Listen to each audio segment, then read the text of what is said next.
Hello.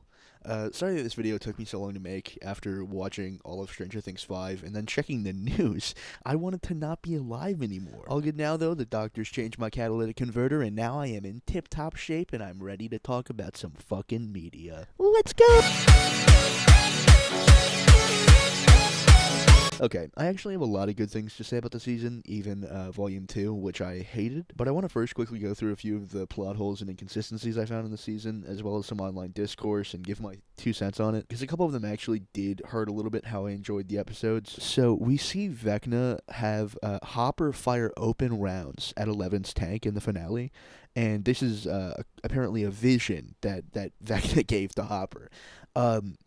Why? Would it have not been so much more effective for his plan to just have him kill 11 rather than just pull him out of his mind? Like, this would have been really narratively cheap, and I am glad that that's not what they went with, but still, I wish there was at least an explanation as to why that's not what he did. A lot of people were saying that Will should have been in pain and he should have died when they killed Vecna. I actually disagree on that one. We literally see Will kill Demogorgons, so obviously things that are connected to the hive mind can die. We haven't seen anything to see that he should die when that happens. That was not established. So we're told that Vecna has Will, Max, and Holly in his mind, and when 11 goes into Will's mind to find him, since Vecna has him in a trance, she is able to find him. But how is this the case when at the end of season 4, Max being in Vecna's mind meant that 11 couldn't find him? So how did she find him this time? What the fuck? How exactly did Henry go to high school with Hopper and Joyce? You know, that they made a big deal out of how, like, canon the play was. But, like, how the fuck could he have? He killed his parents, and then he was in the lab for like 5 years or whatever, and then 11 sent him to the abyss, right? So am I missing a part in there when he just like went to high school? Will claims that the Mind Flayer is controlling Henry, and Henry disagrees with that, and he claims that it's a mutual partnership and whatever, fucking symbiotic bullshit. But if this is true, and this is something that Henry was already aware of, why was he afraid of the cave? What about this memory was he scared of if it was a partnership with the Mind Flayer? There doesn't seem to be anything that would actually prevent him from being scared of that memory, because he's cool with the Mind Flayer. He's fine with the stuff he's doing. So the Duffers claim that the Demogorgons and bats were not in the abyss because Vecna did not anticipate the attack in the abyss. Jesus, what the fuck? So the first problem is we literally witness him seeing into Elle's mind and then seeing into Hopper's mind. And in Elle's case, we literally see her talking about the plan with Kali. He saw that entire thing. What do you mean? They weren't expecting it. He saw it. So he absolutely should know this, right? But even outside of that, if they're in the Upside Down, which they appear not to be, they can create gates. Or if not, they can climb like extremely well. So they could have gotten there in under a minute, and and if they're in the abyss, they've been shown to be summoned to the hive mind when the hive mind is in pain. Same for the bats. So why would they not? I did see a theory that they were basically melted down like the rats and Hawkins citizens in season 3. This is a cool idea, and I like the idea of that. That's actually very interesting, but I don't think there's any proof that this is something that is canon rather than just like fan explanation. Speaking of gates, can't Elle open gates? Wasn't that like the whole point of season 3 was Vecna stealing her power so he could open the fucking gates? Right, she opened the gate to the Upside Down. She created the Upside Down. So why did they ever need to wait for crawls to go into the Upside Down? Couldn't she just like pop one fucking open? Speaking of that, how did 11 send Henry into Dimension X at all? Let alone like create the Upside Down. This is not something that Vecna was able to do. So how does she do it? Where did that come from? That got like no explanation at all. Is she just like cool and that's why she's powerful? Like, what? All of the other powers that were shown in the lab experiments are basically weaker copies of one's abilities. So she's just way stronger just cuz? Nothing is really established for how 11 is so special other than him just saying that she is. And yeah, this has definitely been oversaid, but like, really? The military just fucking lets them go? Hopper's a fucking war criminal, dude. Elle killed like 10 people back to back, including a top lieutenant. Murray blew up a fucking helicopter. Nancy was full on John Wicking these motherfuckers from the top of a truck. And they just let them go? That That's fucking lazy. Alright, fuck you. Another fan explanation that I liked better than what we actually got was that Dr. K was essentially just the embodiment of there will always be someone coming after you. Clearly not, But, it's a cool thematic explanation that I don't totally hate, but I don't think that that's something that they said enough outright that I'm going to give it to them. So, how is Max not blind? Only thing I can think of for this is that 11 brought her back to life, and that somehow, healed her eyes or something? I don't know. Why did Vecna take Will? Actually, better question. Why the fuck did he take Holly? Nancy in the hospital claims that Vecna did it specifically to cause them suffer. And then they disagree with this and go on this whole other narrative to say that no, it wasn't just to cause them suffering. It was for some specific reason. But what the fuck was that reason? Why take someone that would give the gang an idea of what you're doing? If he didn't take a kid that they literally personally fucking knew, he would have kept his plan secret for so much longer, and they would not have any chance to stop him. This leads back into the Demogorgons being on fucking vacation or whatever. But what is the point of what Vecna showed Nancy? In season 4, she claims that she saw all of these monsters invading Hawkins. What the fuck happened to all that? Additionally, why did he take Holly and then wait to take the rest of the kids? Why was he, ramping up? I feel like, take them all at once and then just start your plan immediately. I feel like that makes more sense. What is the significance of fucking clocks? Why? Why does he like clocks? I knew from season 4 he liked clocks. Don't get me wrong. I got that part, guys. Why does he like fucking clocks? What's so special about clocks? What is his specific love for November 6th? They have fucking Caleb McLaughlin look straight down the barrel of the fucking lens and go, I don't believe in coincidences. Okay.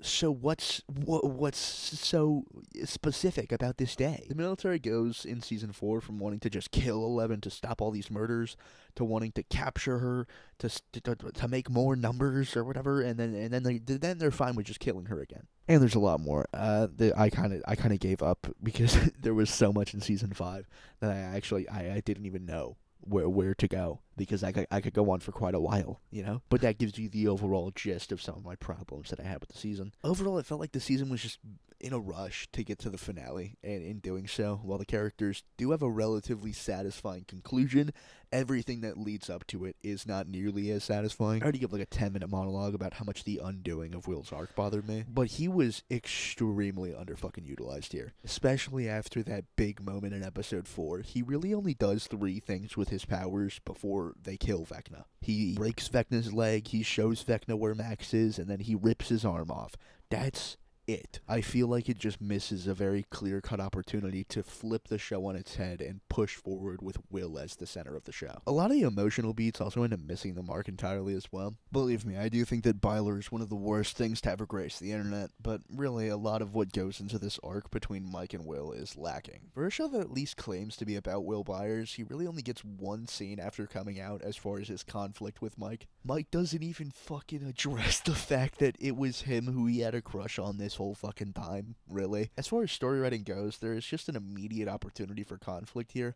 It doesn't even have to be a big deal, but it does sort of need to be acknowledged in some capacity. I also feel like genuinely they shouldn't have pushed 11 as hard as they did. It made sense so much to set up that Will would take the mantle as most powerful, and they would all work together with their powers to match and beat Vecna. I liked the D20 references of having Will, 11, and Vecna equal 20 and rolling a natural 20 to beat Vecna or whatever. I could go on for a while, but more than anything, because I can excuse the camp and the corniness that had always been a part of the show's DNA, what's shocking to me is how bad of a problem this show has with stakes in this season. This was always kind of an issue, but never really to this extent. It really ends up affecting how seriously I can take everyone as characters when they have no impact from their actions. Vecna is the biggest case of this for sure, even though it does apply to many of the others. He and his plans are just very easy to stop. Nothing really goes wrong in any meaningful way from their plan to stop him, and it was done pretty fast. They beat him within the first half of the episode. So when their first attempt at stopping Vecna's plan works wonders, I'm left wondering why I actually should have been worried about it at all. 11 had this unbreakable doubt that she could just stop Vecna, but why have her be right about that? It just seems really uninteresting, honestly, in a way that contributes to me not really caring about Vecna as a character after his conclusion. Because I also feel like in the same vein, they really limited what he was able to do in this season. While his design certainly had less cool factor, in looking back, it was definitely less scary now than it was in season 4. Like, he looked so fucking freaky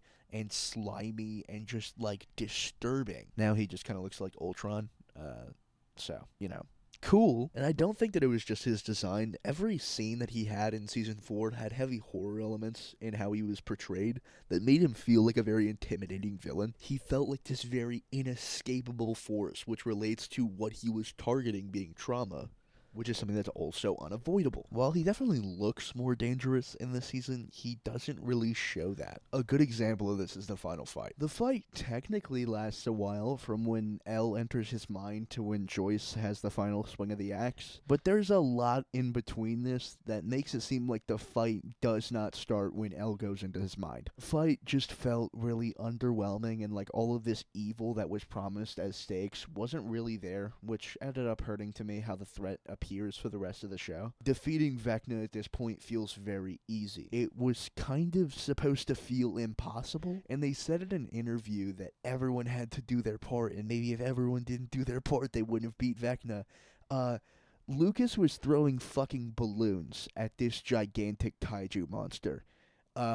Yeah. Fuck off with that. That's not everyone doing their part. That's lazy fucking writing. Which is fine. Whatever. Don't make it seem like something that it's not. What I mean when I say that it was really easy was all they really had to do was get 11 to the Abyss. They didn't need Will. They didn't need to wait for him to capture the kids. All they needed to do was know about the Abyss, which is a really lame thing to center the season around. He wouldn't have even had the Mind Flayer physical form yet. The crawls and everything that leads up to the final fight didn't play any role in being what stopped him. Again, this is just an example. I feel like it's present in many parts of the show, like the progressive weakness of the Demogorgons themselves, to the point where it takes less and less to hurt them in any meaningful way. And it's not like they forgot how to do this. Volume 1 ends with the perfect example of how to keep stakes with these monsters. All of this effort quickly cutting around from different plans, military posing such a big threat on 11, and then we cut to 3 fucking Demogorgons ripping it to shreds. Then they start to get a little bit of a foothold on the monsters,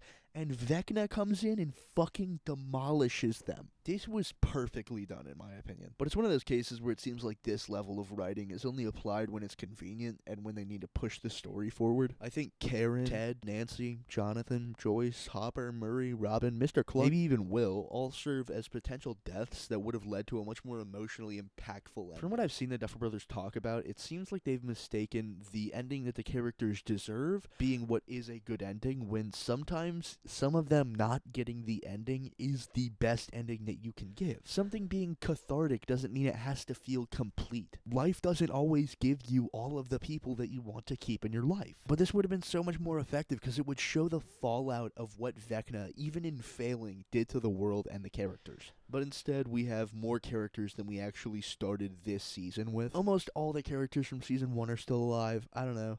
It just feels like they teased killing so many main characters to never do it. It just feels shallow and cheap. This season also really kind of abandoned the initial theme of the show being the mystery and horror elements. That's already 2 core pillars of the premise of the show just gone, which I think is an absence that is deeply felt. The show was always mystery, monster, horror, Dungeons and Dragons, 80s nostalgia, and characters. So when the other 2 start having problems, it goes from cracks to a crumbling fucking mess. But then they go from mystery to actively trying to flesh out what has been the mystery this whole time. And seemingly this isn't something they outright knew from the beginning of writing the show, so it's a very ambitious task. But they certainly don't help themselves here by essentially not even using the first 7 episodes to answer any of these questions, pushing it all into the finale.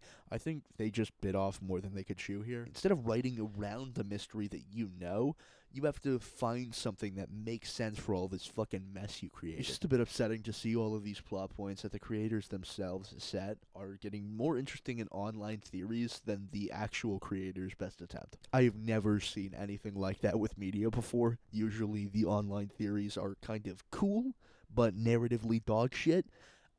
In this case, the theories are actually way fucking better than what we got. It does not make sense how this season performs so badly at all of this, when, while they weren't free of valid criticism, the rest of the show was pretty tightly written and functional at the story it aimed to tell. And some stuff did end up carrying over. I think, as I mentioned before, the show was very good in carrying out this conflict that Dustin and Steve started out the season with. Now that I think about it, it kind of even traces back to, like, season 4. It is pretty emotionally hard-hitting. I think it's a pretty logical thing, given the age gap in their friendship and everything that happens to both of them, and obviously Gaten and Joe definitely help with their performances. I think the drift apart between Jonathan and Nancy is very organic, and it's a good story to tell. They were brought together mostly by this evil monster, so in defeating that, you have to wonder if the direction their lives are heading are compatible. Natalia and Charlie absolutely deliver on their performances here as well. Honestly, a lot of the actors did a bang-up fucking job. Gaten Matarazzo is one of the most lovable characters I've ever seen. Joe Keery brilliantly pulled off this sort of anti-Walter White arc better than I think most actors could. Nell Fisher does a great job as Holly, given that this role was pretty much non-verbal for the entire show before she was casted. Jamie Campbell Bower, holy fuck. There is not a single goddamn line that doesn't deliver from this man. The delivery of the Get Out scene is one of the only times in this season I had any actual fear. More than most of the show, honestly. Derek, Max, Erica, Mr. Clark, Hopper, Mike, Will, they're all given a pretty generic arc that their performances bring out to another level. The epilogue as a whole, I think, also brings cathartic as an end as I think you could get for what was set. I like the idea of leaving Elle's death up to interpretation, working as both showing Mike's grief being characterized, but also a message of the story. I really like Dustin's valedictorian speech being a callback to the scene with Eddie that I completely fucking forgot about. This was one of the only times this show got me anywhere near tears. Okay, I was fucking crying. Fuck you. The visuals this season, beside from that one green screen sequence, were pretty solid. I like the feeling as the season gives of all the monsters, the trauma. I feel like it ties in with the corrupted themes at the core of Henry's character, and that Eleven's powers being definitively kept in would have felt like the door was still open with some of this evil still present.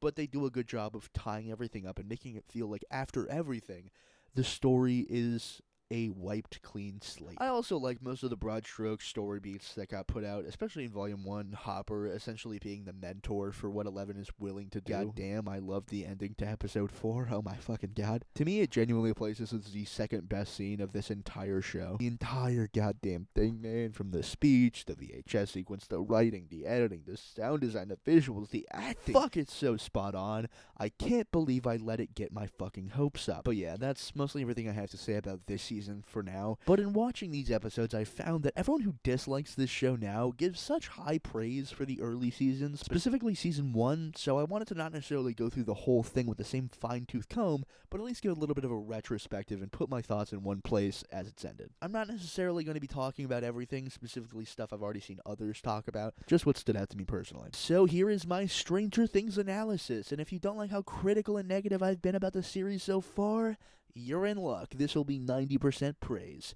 Joy baiting time, baby! Let's talk about some cool media and artistic choices. I think, obviously, narratively, they started off incredibly strong with Season 1. And while the tone definitely changed over the next 4 seasons, I don't think any of them were outright bad. They're pretty good. They're not, like, the peak of filmmaking, or, I don't fucking know, something like that. But they, you know, they're solid over a long period of time. I'd sure fucking hope so when it takes 3 years to make a single season of television. Off the bat, I think that Season 1 was written perfectly, and my guideline for that is just that at any given time, you're feeling exactly what the story wants you to feel. Tension is built up, culminates, and then releases, and you understand the story. Oh my god, side fucking tangent here. Season 1 was filmed entirely on Red Epic Dragon 6K cameras. Yes, that's actually the fucking name of them. And they were filmed with Panavision Primo lenses. This is a relatively budget camera, and the Duffers were on a tight budget, so it makes sense that this is something they go with. But I feel like this defined the visual era of the show so fucking well, and it will never make sense to me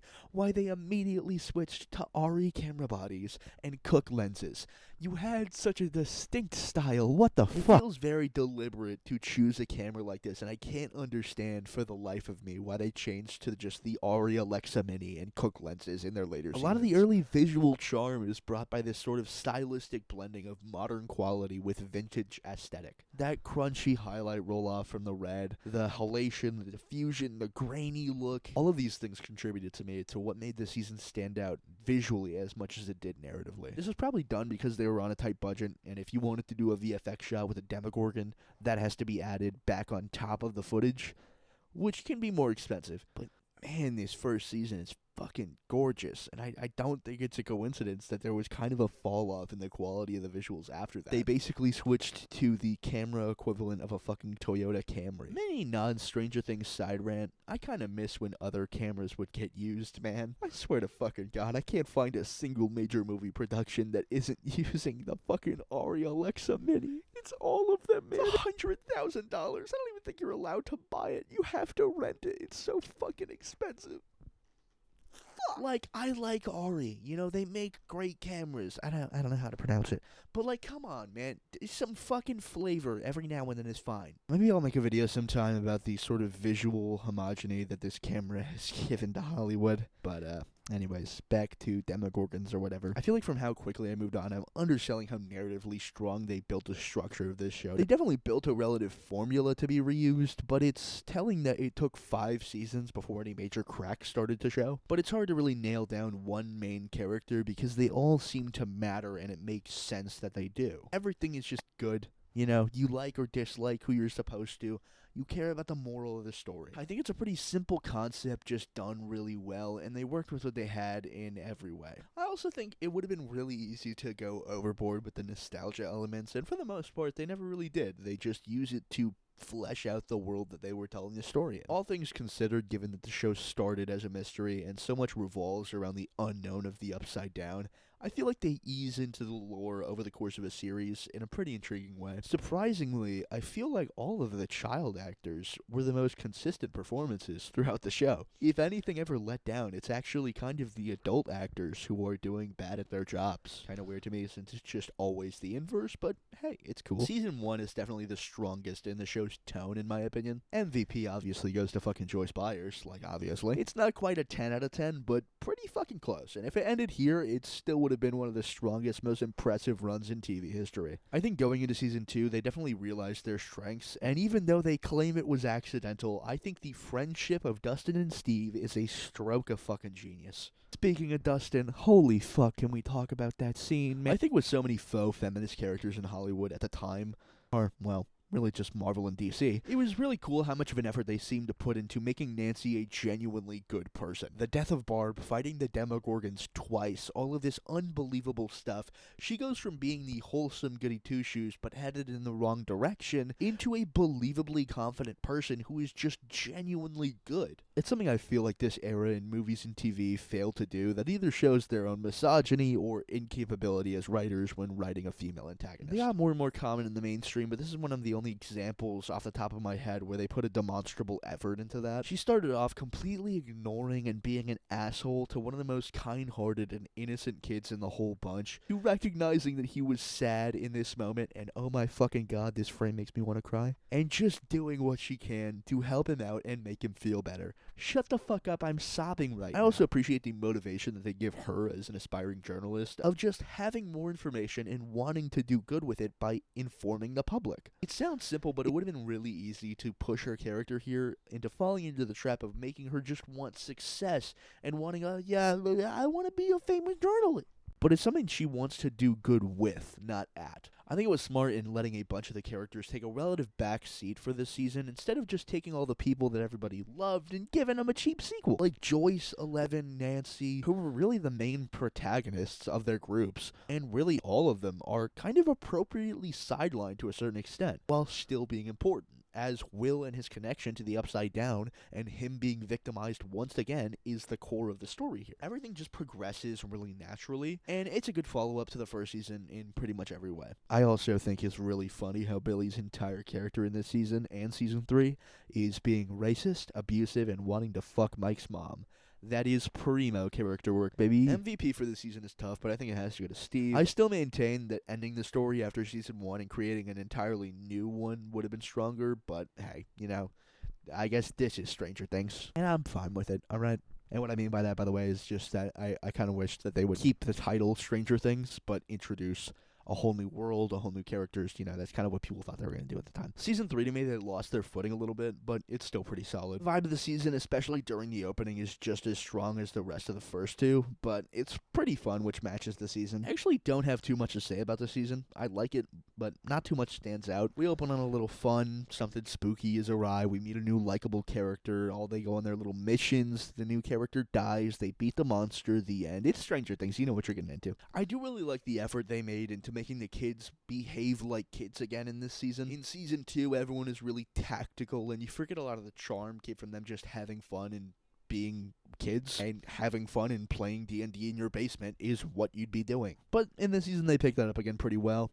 The thing with Mike and Ellen Max, Will's whole mini arc, which abruptly ends as soon as he gets his little goosebumps. Everything they do is just sensical, and it's the first and only time that the kids group isn't split up for their season arc. Overall, it's just kind of a middle-of-the-road season. MVP, I'd actually say, goes to Max for this season. Season 4, I think, is one of the best seasons, and I think it has some of the best episodes and scenes in the entire show. I love the horror elements that they brought to Vecna in this season. It's not necessarily restricted in the budget in the same way that Season 1 was, so they get really bold with it, and I think that it works. There's a video that encapsulates my exact thoughts on this with how they introduced Chrissy and killed her in one of the most concise deaths I've ever seen on TV. It is so impactful and written so tightly, and I love it. I'll link the video in the description. I recommend it. It is very good. But I think this is the tensest season they've really done. It seems much more impactful, and it posits Vecna as a very big threat. If you don't have the perfect song and ability to cope through your issues in real time, he can brutally murder you instantly, and you cannot run or hide from him.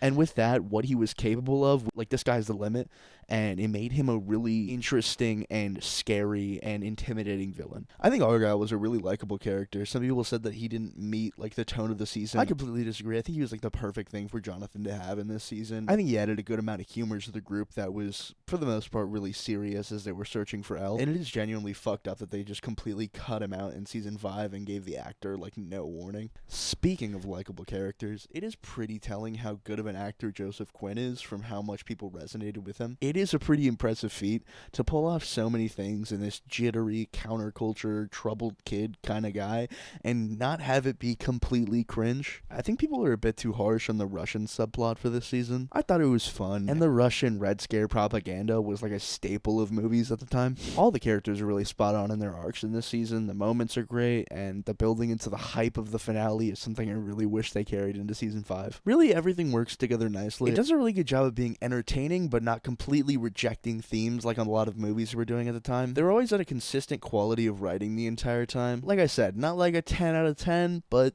pretty good in a way that they maintained for a show that ran for 10 years. Well, again, I do think it diminished a bit over time. Their visual style is pretty strong, and they have a couple of very beautiful shots. And as I've said multiple times, they have an absolutely amazing cast, and they typically build the likability of characters around the actors themselves, which is very cool, and I always love to see that. Heading out of season 5, though, I'm going to give some criticism of just the entire series as a whole, even though a lot of it is based in just what was shown in season 5. It really seems like there was never much foresight from what they'd finish writing in one season to where we pick up on the next one. It seems like the camp nature of the show and the sort of formulaic structure was a killer for a lot of people.